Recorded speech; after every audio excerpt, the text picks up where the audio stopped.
Hello friends, പത്രമാറ്റിൻ്റെ പുതിയ എപ്പിസോഡിലേക്ക് എല്ലാവർക്കും സ്വാഗതം. ഈ ചാനൽ ഇഷ്ടപ്പെടുവാണെങ്കിൽ ഒന്ന് സബ്സ്ക്രൈബ് ചെയ്യണേ. അപ്പോൾ മുത്തശ്ശി കുറേ സ്വർണ്ണമൊക്കെ ഇങ്ങനെ എടുത്തു വെച്ചിട്ടുണ്ട്. അന്നേരത്തേക്കും അതൊക്കെ നോക്കിയിരിക്കുമ്പോഴാണ് അങ്ങോട്ടേക്ക് അബി വരുന്നത്. അന്നേരം അബിയോടായിട്ട് പറയുന്നുണ്ട്, ഇതെല്ലാം നവ്യമോൾക്കുള്ളതാണ്. നവ്യമോൾക്ക് സ്വർണ്ണത്തോടൊക്കെ വലിയ ഇഷ്ടമല്ലേ നയനേക്കാളും, അതുകൊണ്ട് ഇതെല്ലാം നവ്യമോൾക്ക് കൊടുക്കണമെന്ന് പറയുമ്പോൾ അബി പറയുന്നുണ്ട്, ഓ ഇതിൻ്റെ ആവശ്യമൊന്നും ഇല്ലായിരുന്നു മുത്തശ്ശി. അന്നേരം മുത്തശ്ശി പറയും, ആവശ്യമുണ്ട്. അവളെ ഇങ്ങോട്ട് കൂട്ടിക്കൊണ്ട് വരുമ്പോൾ അവൾ സന്തോഷത്തോടെ വരണം. അതിനു വേണ്ടിയാണ് ഇതെല്ലാം കൊടുക്കാൻ പറഞ്ഞത്. ഇത് നീ അവൾക്ക് തന്നെ കൊണ്ട് കൊടുത്തേക്കണം, ഇതൊന്നും കൊണ്ട് വിറ്റേക്കരുതെന്ന് പറയുമ്പോൾ അബി പറയുന്നുണ്ട്, ഇല്ല മുത്തശ്ശി, ആ സ്വഭാവമൊക്കെ എൻ്റെ മാറി. ഇപ്പോൾ ഞാൻ ആ രീതിയിൽ ചിന്തിക്കാറ് പോലുമില്ല എന്ന് പറയുമ്പോൾ മുത്തശ്ശി പറയുന്നുണ്ട്, നിനക്കിപ്പോൾ ഒരു മകനുണ്ട്, അതുകൊണ്ട് തന്നെ നിൻ്റെ സ്വഭാവം മാറിയെങ്കിൽ നല്ലതാണ്. ഇനി ഒരിക്കലും ചീത്ത സ്വഭാവത്തിലേക്ക് പോകരുത്. അതിനെതിരെ മാതൃകയാക്കേണ്ടത് നിൻ്റെ മുത്തശ്ശനെയും ഏട്ടനെയും ഒക്കെയാണ് എന്ന് പറയുമ്പോൾ അബി ചോദിക്കുന്നുണ്ട്, മുത്തശ്ശൻ്റെ കാര്യം ഓക്കെ, പക്ഷേ ഏട്ടൻ്റെ പേര് മുത്തശ്ശി പറഞ്ഞത് എന്തിനാണെന്ന് എനിക്ക് മനസ്സിലായില്ല. ആദർശേട്ടൻ ഇന്നിപ്പോൾ ചെയ്ത ഈ കാര്യങ്ങളൊന്നും ലോകത്ത് ആരെങ്കിലും ചെയ്യുന്നതാണോ, അത് നല്ലതാണോ എന്നൊക്കെ ഇങ്ങനെ മുത്തശ്ശിയോട് പറയുവാണ്. അങ്ങനെയൊക്കെ ചോദിക്കുമ്പോഴേക്കും അന്നേരം മുത്തശ്ശി പറയുന്നുണ്ട്, അങ്ങനെയൊക്കെ സംഭവിച്ചെന്നത് നേരാണ്, പക്ഷേ അതിൽ എന്തൊക്കെയോ ചതികളുണ്ട്. അതൊന്നും മനസ്സിലാകാതെ ആരെയും കുറ്റപ്പെടുത്തരുത്. അതൊന്നും ശരിയല്ല. ഏതായാലും നീ സ്വർണ്ണമൊക്കെ നവിക്കൊണ്ട് കൊടുക്കുക എന്ന് പറഞ്ഞ് കൈ കൊടുത്തു വിടുകയാണ്. അന്നേരം അബി മനസ്സിലിങ്ങനെ ഓർക്കുന്നുണ്ട്, 2 ദിവസം മുമ്പേ കിട്ടുമായിരുന്നെങ്കിൽ ഇത് 2 എണ്ണം മാറ്റിയിട്ട് കുറച്ച് മുക്കുവണ്ടം കയറ്റായിരുന്നു. ഇനിയിപ്പോൾ അതിനുള്ള സമയമില്ലല്ലോ എന്ന് ഓർത്തുകൊണ്ടാണ് അതുകൊണ്ടിങ്ങനെ റൂമിലേക്ക് പോകുന്നത്. റൂമിൽ പോയി അബി ഇതെല്ലാം എടുത്ത് നോക്കിക്കൊണ്ടിരിക്കുകയാണ്. അന്നേരം അങ്ങോട്ടേക്ക് ജലജ വരും. അന്നേരം ജലജ ചോദിക്കുന്നുണ്ട്, എടാ നിനക്കിത്രയും സ്വർണ്ണം എവിടുന്ന് കിട്ടിയത്? നീ ജ്വല്ലറിയിൽ നിന്ന് മോഷ്ടിച്ചതാണോ എന്ന് ചോദിക്കുമ്പോൾ, എൻ്റെ അമ്മേ, ഇത് ഞാൻ മോഷ്ടിച്ചതൊന്നുമല്ല, മുത്തശ്ശി എനിക്ക് തന്നതാണെന്ന് പറയുമ്പോൾ ജലജ ചോദിക്കുന്നുണ്ട്, ഇത്രയും സ്വർണ്ണം നിനക്ക് തരാൻ അമ്മയ്ക്കെന്താ പ്രാന്തായിരുന്നു എന്ന് ചോദിക്കുക. അന്നേരം അബി പറയുന്നുണ്ട്, അമ്മേ, ഇതൊന്നും എനിക്കായിട്ട് തന്നതല്ല, നവിക്കായിട്ട് തന്നതാണ്. നവി ഇങ്ങോട്ട് കൂട്ടിക്കൊണ്ട് വരുമല്ലേ, അന്നേരം അവൾക്കിടാൻ വേണ്ടി തന്നതാണ് എന്ന് പറയുമ്പോൾ, ഓ ഇതിൻ്റെ അകത്ത് 2 എണ്ണം എനിക്ക് താടാ എന്ന് പറയുന്നുണ്ട് ജലജ. അന്നേരം അബി പറയും, ഇത് നവിക്ക് വേണ്ടി തന്നതാണ്, ഇതിനെക്കുറിച്ച് നന്നായിട്ട് അറിയാം മുത്തശ്ശിക്ക്. ഇതിൽ 1 എണ്ണം മാറ്റിയിട്ടുണ്ടെങ്കിൽ ഞാൻ സമാധാനം പറയേണ്ടി വരും എന്ന് പറയുമ്പോൾ ജലജ പറയുന്നുണ്ട്, അർഹതയില്ലാത്തവൾക്കാണ് ഇതെല്ലാം കൊണ്ട് കൊടുക്കുന്നതെന്ന് ഓർക്കുമ്പോൾ എനിക്ക് സങ്കടം. ഇത്രയും ദിവസം മനസ്സമാധാനം ഉണ്ടായിരുന്നു, ഇനിയിപ്പോൾ നിൻ്റെ ഭാര്യയുടെ മുഖം കാണണമല്ലോ എന്ന് ഓർക്കുമ്പോഴേ എനിക്ക് ദേഷ്യം എന്ന് പറയുമ്പോൾ അബി പറയുന്നുണ്ട്, അമ്മേ, നവി ഇങ്ങോട്ട് വരുന്നത് ആദർശേട്ടനെ വാഴിക്കാൻ വേണ്ടിയല്ല. അവൾക്ക് നല്ല വെറുപ്പുണ്ട് ആദർശേട്ടനോട്. അതുകൊണ്ട് തന്നെ ഞാൻ ഉദ്ദേശിക്കുന്ന രീതിയിലാണെങ്കിൽ ഇനി ഈ വീടിൻ്റെ ഘടന അങ്ങ് മാറും, ചേരിതിരിവുണ്ടാകും. ആ രീതിയിൽ കാര്യങ്ങൾ മുന്നോട്ട് പോയിട്ടുണ്ടെങ്കിൽ ഈ വീട് വെട്ടി പിളർത്തിയിട്ടാണെങ്കിലും ശരി നമുക്ക് ലാഭം ഉണ്ടാക്കണം. അതിനുള്ളതൊക്കെ ഞാൻ ഒപ്പിച്ചു വെക്കുന്നുണ്ട്. പിന്നെ എൻ്റെ മനസ്സൊരു കടലാണ്, അത് ആഞ്ഞടിക്കുമ്പോൾ നോക്കിക്കോ എന്തൊക്കെയോ സംഭവിക്കുന്നതെന്ന് അമ്മ. അതൊക്കെ നമുക്ക് നേട്ടമായിട്ട് വരും, അമ്മ നോക്കിയിരുന്നു എന്നൊക്കെ പറയുമ്പോഴേക്കും ഭയങ്കര സന്തോഷം ജലജയ്ക്ക്. അപ്പോൾ ജലജ ചോദിക്കുകയാണ്, അപ്പോൾ നീ ആത്മാർത്ഥമായിട്ടൊന്നും അല്ലേ നവ്യനെ സ്നേഹിക്കുന്നത്, മൊത്തം അഭിനയമാണ് എന്ന് ചോദിക്കുമ്പോൾ, അതൊക്കെ അമ്മ കണ്ടു എന്ന് പറഞ്ഞിട്ട് ആ സ്വർണം കൊണ്ട് ജലജയുടെ കയ്യിൽ നിന്ന് തിരിച്ചു മേടിച്ച് അകത്ത് വെക്കാനായിട്ട് ഇങ്ങനെ കൊണ്ടുപോകുന്നുണ്ട് അബി. പിന്നെ കാണിക്കുന്നത് നയനയാണ്. നവ്യ വരുമ്പോഴേക്കും ഇങ്ങനെ സ്വീകരിക്കാൻ വേണ്ടിയിട്ട് വിളക്കൊക്കെ ഇങ്ങനെ തുടച്ചു വെക്കുമായിരുന്നു. അന്നേരത്തേക്ക് അങ്ങോട്ടേക്ക് മുത്തശ്ശിയും അതുപോലെ തന്നെ ജലജയും കൂടെ വരുന്നുണ്ട്. അന്നേരം മുത്തശ്ശി പറയും, ഒരുപാടൊന്നും മിനുക്കണ്ട മോളെ, ഞാൻ ചെയ്തോളാം ബാക്കിയൊക്കെ, മോൾക്ക് പോകാനുള്ളതല്ലേ എന്നിങ്ങനെ പറയുമ്പോഴേക്കും, സാരമില്ല മുത്തശ്ശി, ഞാൻ ചെയ്തിട്ട് പോയിക്കോളാം എന്ന് പറയും. അന്നേരം ജലജ പറയുന്നുണ്ട്, ഒരുപാടൊന്നും വേണ്ട, കാരണം ഇങ്ങോട്ട് വന്നു കഴിയുമ്പോൾ ഇവിടുത്തെ അവസ്ഥ എന്തായിരിക്കും എന്ന് ആർക്കറിയാം.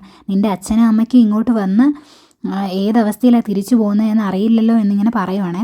അന്നേരം മുത്തശ്ശി ചോദിക്കുന്നുണ്ട്, അതിനിപ്പോൾ അവരിങ്ങോട്ട് വരുമ്പോൾ നീയായിട്ട് വലിയ പ്രശ്നങ്ങളൊന്നും ഉണ്ടാക്കാതെ ഇരുന്നാൽ മതി എന്ന് പറയുമ്പോൾ, ഞാൻ പ്രശ്നം ഉണ്ടാക്കേണ്ട കാര്യമില്ലല്ലോ, ഒരു കുട്ടിഫൂത് ഇവിടെ കയറി കൂടിയിട്ടുണ്ടല്ലോ, അതിനെ കാണുമ്പോൾ അവരെങ്ങനെ പ്രതികരിക്കുമെന്ന് ആർക്കറിയാം എന്നിങ്ങനെ പറയുമ്പോൾ മുത്തശ്ശി പറയുന്നുണ്ട്, അത് കുട്ടിഫൂതമാണെങ്കിൽ നിന്നെ എന്താ വിളിക്കേണ്ടത്, നീയൊക്കെ കൂടി ഇത് കുളവാക്കാണ്ടിരുന്നാൽ മതി. എന്തായാലും ഈ പ്രശ്നങ്ങളെല്ലാം ഉണ്ടായിട്ട് നയനമോൾ ആദർശനെ സ്നേഹിക്കുന്നത് നിനക്കങ്ങ് ഇഷ്ടപ്പെട്ടുന്നില്ല, അതിൻ്റെ ചൊറിച്ചിലല്ലേ നീ കാണിക്കുന്നതെന്ന് ചോദിക്കുന്നുണ്ട് മുത്തശ്ശി. അന്നേരം ജലജ പറയാണ്, ഇവൾക്ക് അതൊന്നും ഒരു പ്രശ്നവുമല്ല, കാരണം ഇവളുടെ മനസ്സിലിരിപ്പ് വേറെയാണെന്ന് പറയുകയാണ്. അന്നേരം നയന പറയുന്നുണ്ട്, എൻ്റെ മനസ്സിലിരിപ്പ് എന്താണെന്ന് പറഞ്ഞിട്ട് ഇനി അപ്പച്ചി അങ്ങ് പോയാൽ മതി, പിന്നെ എൻ്റെ ഭർത്താവില്ലേ തെറ്റ് ചെയ്ത്, ഞാൻ അങ്ങ് സഹിച്ചു, നിങ്ങൾക്ക് കുഴപ്പമൊന്നുമില്ലല്ലോ എന്നും പറയുന്നുണ്ട്. അന്നേരം ജലജ പറയും, നിൻ്റെ മനസ്സിലിരിപ്പ് വിളിച്ചു പറയേണ്ട കാര്യം എനിക്കില്ല, അതെന്താണെന്ന് നിനക്ക് നന്നായിട്ട് അറിയാമല്ലോ എന്ന് ചോദിച്ചിട്ട് അങ്ങ് പോകും. അന്നേരം മുത്തശ്ശി നയനയോട് പറയുന്നുണ്ട്, മോൾ ഇതൊന്നും കേട്ടിട്ട് വിഷമിക്കേണ്ട കേട്ടോ, എല്ലാം ശരിയാകും എന്ന് പറഞ്ഞിട്ട് മുത്തശ്ശി അങ്ങ് പോവാം കേട്ടോ. നയനയ്ക്ക് വിഷമമുണ്ട്, പക്ഷെ അങ്ങ് പുറത്ത് കാണിക്കുന്നില്ല എന്നേ ഉള്ളൂ. പിന്നെ ദേവയാനിയാണ് കാണിക്കുന്നത്. ദേവയാനി മുത്തശ്ശൻ്റെ റൂമിലേക്ക് ചെല്ലുമ്പോൾ മുത്തശ്ശൻ ഇങ്ങനെ ചന്തുമോളെയൊക്കെ കളിപ്പിച്ചുകൊണ്ടിരിക്കുക. അന്നേരം ദേവയാനി ചോദിക്കുന്നുണ്ട്, ഇന്ന് നയനയുടെ വീട്ടിൽ നിന്ന് അവളുടെ അച്ഛനും അമ്മയൊക്കെ ഇങ്ങോട്ട് വരും. അവരുടെ മുമ്പിൽ ഈ കുട്ടീനെ കാണിക്കാനാണോ അച്ഛൻ ഉദ്ദേശിക്കുന്നത് എന്ന് ചോദിക്കുമ്പോഴേക്കും മുത്തശ്ശൻ മോളോട് പോയി കളിച്ചോളാൻ പറഞ്ഞ് ഇറക്കി വിടും. എന്നിട്ട് ദേവയാനിയോടായിട്ട് പറയുകയാണ്, അതിന് 5 വയസ്സേ ഉള്ളൂ, എങ്കിലും കാര്യങ്ങളൊക്കെ അത്യാവശ്യം മനസ്സിലാക്കാനുള്ള പ്രായമായി. അതിൻ്റെ മുൻപിൽ വെച്ച് ഇങ്ങനെയൊന്നും പറയരുത് എന്ന് പറയും. അന്നേരം ദേവയാനി പറയുന്നുണ്ട്, എനിക്കിപ്പോൾ ആ കുട്ടിയോട് വലിയ ദേഷ്യമൊന്നുമില്ല, പക്ഷേ എൻ്റെ ദേഷ്യമല്ലല്ലോ പ്രധാനം, ഞാൻ ചോദിച്ചതൊരു ന്യായമായ കാര്യമല്ലേ അച്ഛാ എന്ന് ചോദിക്കും. അന്നേരം മുത്തശ്ശൻ പറയുന്നുണ്ട്, മുത്തശ്ശി പറഞ്ഞത് കുഞ്ഞിനെ അവരുടെ മുമ്പിൽ നിന്ന് മറച്ചു വെക്കാനാണ്, പക്ഷേ എനിക്ക് അതിനോട് യോജിപ്പൊന്നുമില്ല. ഇനിയിപ്പോൾ അവളുടെ ഇഷ്ടം എന്താണെന്ന് വെച്ചാൽ അത് നടക്കട്ടെ എന്ന് പറയുക. അന്നേരം ദേവയാനി പറയുന്നുണ്ട്, അനഘ എന്ന ഒരു പെൺകുട്ടിയെക്കുറിച്ച് അവൻ ഒരിക്കലും എന്നോട് പറഞ്ഞിട്ടില്ല. അവൻ്റെ ജീവിതത്തിൽ അങ്ങനെ ഒരു പെൺകുട്ടി ഉള്ളതായിട്ട് അനിയോട് പോലും പറഞ്ഞിട്ടില്ല എന്നിട്ട് എന്താ സംഭവിച്ചതെന്ന് അറിയത്തില്ല എന്ന് പറയുമ്പോൾ മുത്തശ്ശൻ ചോദിക്കുന്നുണ്ട്, നീ അനഘയെ പോയി കണ്ടിരുന്നോ എന്ന്.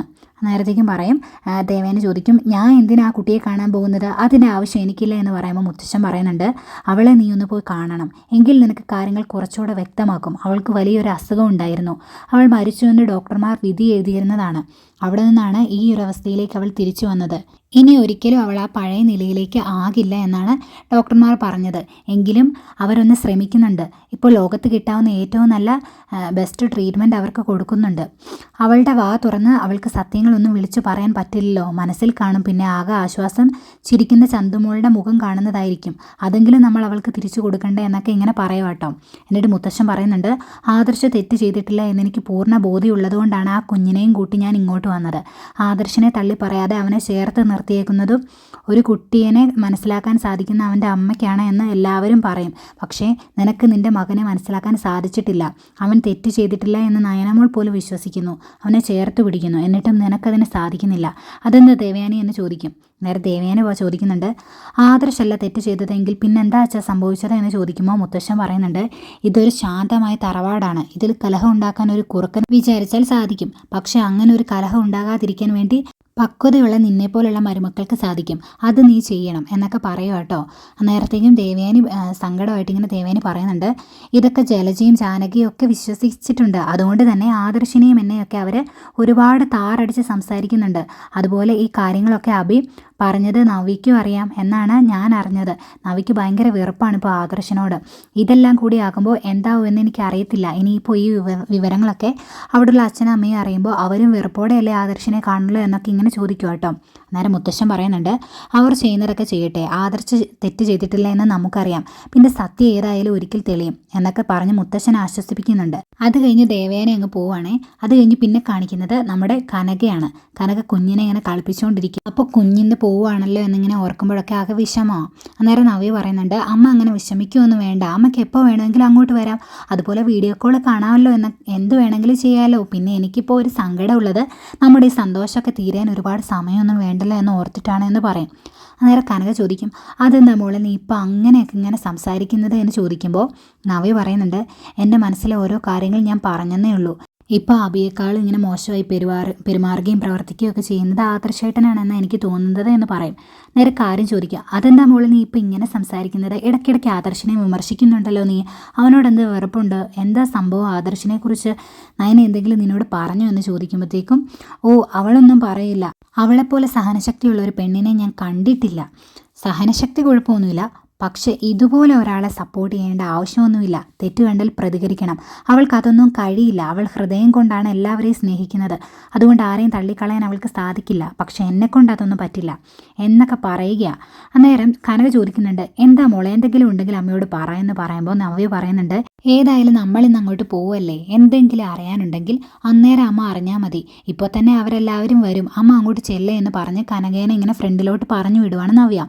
അന്നേരം കനക പറയുന്നുണ്ട്, നയനമോളുടെ ആദർശിൻ്റെയും ഇടയിൽ എന്തൊക്കെയോ പ്രശ്നങ്ങളുണ്ട്, അത് നിങ്ങൾ എന്നോട് പറയാത്തതാണ്, ഏതായാലും നയനമോൾ വരുമ്പോൾ തന്നെ ഞാൻ അവളോട് ചോദിച്ചോളാം എന്നൊക്കെ ഇങ്ങനെ പറഞ്ഞിട്ട് കനക ഫ്രണ്ടിലോട്ട് ചെല്ലും. അപ്പോഴേക്കും അനന്തപുരിയിൽ നിന്നുള്ള എല്ലാവരും അങ്ങോട്ട് വരുന്നുണ്ട് കേട്ടോ. എല്ലാവരും കയറി വന്ന് കഴിയുമ്പോഴേക്കും ആ കൂടെ ആദർശില്ലാത്തതുകൊണ്ട് ഗോവിന്ദൻ ചോദിക്കും, ആദർശമോൻ എന്തേ? അന്നേരം ആദർശ് ഇന്നിങ്ങോട്ട് വരാൻ ഒരു ബുദ്ധിമുട്ട് ഉണ്ട്, അതുകൊണ്ട് അവൻ വന്നില്ല എന്ന് പറയും കേട്ടോ ജാനകി. അന്നേരത്തേക്കും ഗോവിന്ദൻ പറയുവാണ്, അവിടുത്തെ മൂത്ത കൊച്ചുമോനല്ലേ ആദർശിനെ ലാളിക്കാൻ ഒരു കുഞ്ഞില്ലല്ലോ, അതിൻ്റെ വിഷമം കൊണ്ടാണ് എന്ന് ചോദിക്കുമ്പോൾ ജലജ പറയുന്നുണ്ട്, അതിൻ്റെ വിഷമമൊന്നുമില്ല, ഇനിയിപ്പോൾ അവനൊരു കുഞ്ഞുണ്ടായില്ലെങ്കിലും അവന് കുഴപ്പമൊന്നുമില്ല എന്ന് പറയും. എന്നിട്ട് കനകയോടായിട്ട് പറയുന്നുണ്ട്, കനക ഇനി നിൻ്റെ മോള് പ്രസവിച്ചില്ലെങ്കിലും അവനും കുഴപ്പമില്ല, ഇവൾക്കും കുഴപ്പമൊന്നും കാണില്ല, ഇവർക്ക് പ്രശ്നമൊന്നുമില്ല എന്ന് പറയും. അന്നേരം കനക പറയുന്നുണ്ട്, അതെന്താ ജലജ നീ അങ്ങനെ പറഞ്ഞത് എന്ന് ചോദിക്കും. അന്നേരത്തേയും പെട്ടെന്ന് അഭി, ഈ അമ്മ അങ്ങനെ പലതും പറയും, നിങ്ങളത് കാര്യമൊന്നും ആക്കണ്ട. അമ്മ അകത്ത് നവ്വിയില്ലേ, ഞാൻ അവളെ ഒന്ന് കാണട്ടെ എന്ന് പറഞ്ഞ് അഭി അകത്തോട്ട് കയറി പോവാ കേട്ടോ. എല്ലാവരോടും ഇങ്ങനെ അകത്തോട്ട് വരാൻ പറഞ്ഞ് എല്ലാവരും അകത്ത് വന്നിരിക്കുകയാണ്. അന്നേരം ഗോവിന്ദൻ ചോദിക്കുന്നുണ്ട്, ആദർശമോൻ എന്തെങ്കിലും വിഷമമുണ്ടോ? ഞങ്ങൾക്കും അങ്ങനെ തോന്നി, ആദർശമോൻ എന്തൊക്കെയോ വിഷമോ ടെൻഷനോ ഒക്കെ ഉള്ളതായിട്ട്. എന്താ പ്രശ്നം എന്ന് ദേവയാനിയോട് ചോദിക്കുമ്പോൾ ദേവയാനി പറയുന്നുണ്ട്, അത് എന്നോട് ചോദിക്കേണ്ട കാര്യമില്ലല്ലോ, ആദർശന് എന്തെങ്കിലും വിഷമമുണ്ടോ എന്ന് നിങ്ങളുടെ മോളോട് തന്നെ ചോദിക്കുമെന്ന് പറയും. എന്നിട്ട് ചോദിക്കും, എന്താ നയനെ, ആദർശന് എന്തെങ്കിലും പ്രശ്നമുണ്ടോ എന്ന് ദേവേനെ ചോദിക്കുമ്പോൾ, അങ്ങനെ ആദർശന് ഒരു വിഷമം ഇല്ലെന്ന് പറയും. എന്നിട്ട് കനകയോട്, അമ്മ എന്തിനാ ഇപ്പോൾ ഇതൊക്കെ അന്വേഷിക്കുന്നത്, നമ്മൾ എന്തിനാ വന്നത്, അവീച്ചിനെ കുഞ്ഞിനെ അങ്ങോട്ട് കൂട്ടിക്കൊണ്ട് പോകാനല്ലേ, ആ കാര്യങ്ങൾ ഏതായാലും നടക്കട്ടെ, ഇവർക്ക് എന്തെങ്കിലും വെള്ളമൊക്കെ കുടിക്കാൻ കൊടുക്കണ്ടേ എന്നിങ്ങനെ പറയും. അന്നേരം അത് ശരിയാണല്ലോ, ഞാൻ മറന്നുപോയി എന്ന് പറഞ്ഞ് കനക അപ്പുറത്തേക്ക് പോകാൻ തുടങ്ങുമ്പോഴേക്കും എടുത്ത് ചോദിക്കുകയാണ് ജലജയും ജാനകിയും കൂടെ, അതെ അപ്പോൾ നിങ്ങൾ ഞങ്ങളുടെ കൂടെ വരുന്നില്ല? അപ്പോൾ കനക പറയും, അങ്ങോട്ട് വരണമെന്നാണ് മുത്തശ്ശൻ വിളിച്ച് പറഞ്ഞത് എന്ന് പറയുമ്പോൾ, നിങ്ങൾ ഉറപ്പായിട്ടും വരണം, എങ്കിലേ കാര്യങ്ങളൊക്കെ ശരിയാവുള്ളൂ എന്ന് പറയുന്നുണ്ട് കേട്ടോ ജലജ. അന്നേരം ജാനകി വരട്ടെ, എന്നാലല്ലേ കാര്യങ്ങൾ ഒന്നുകൂടെ കൊഴുക്കുള്ളൂ എന്ന് രണ്ടും കൂടെ ഇങ്ങനെ സ്വകാര്യം പറയുക. അന്നേരം ഗോവിന്ദൻ ചോദിക്കും, എന്താ ഒരു സ്വകാര്യം പറച്ചിലെന്ന് എടുത്തു ചോദിക്കുമ്പോൾ, ഒന്നുമില്ല, പല കാര്യങ്ങളും ഇനി അറിയാൻ കിടക്കുന്നതല്ലേ ഉള്ളൂ, എൻ്റെ കൊച്ചുമോൻ അങ്ങോട്ട് വന്നു കഴിയുമ്പോൾ കളിപ്പിക്കാൻ ആൾക്കാരൊക്കെ ഉണ്ട് അവിടെ എന്ന് പറയുമ്പോൾ, അതേതാ പുതിയ ആളെന്ന് ഗോവിന്ദൻ ചോദിക്കുമ്പോൾ ആകെ ടെൻഷനോട് ഇങ്ങനെ നോക്കിയാണ് നയന. അപ്പോൾ ഇന്നത്തെ വീഡിയോ ഇത്രയേ ഉള്ളൂ. അപ്പോൾ നമുക്ക് നാളെ കാണാം. ഈ ചാനൽ സബ്സ്ക്രൈബ് ചെയ്യാൻ മറക്കരുത്, അതുപോലെ ലൈക്ക് ചെയ്യാനും ഷെയർ ചെയ്യാനും മറക്കരുത്. Okay, bye bye.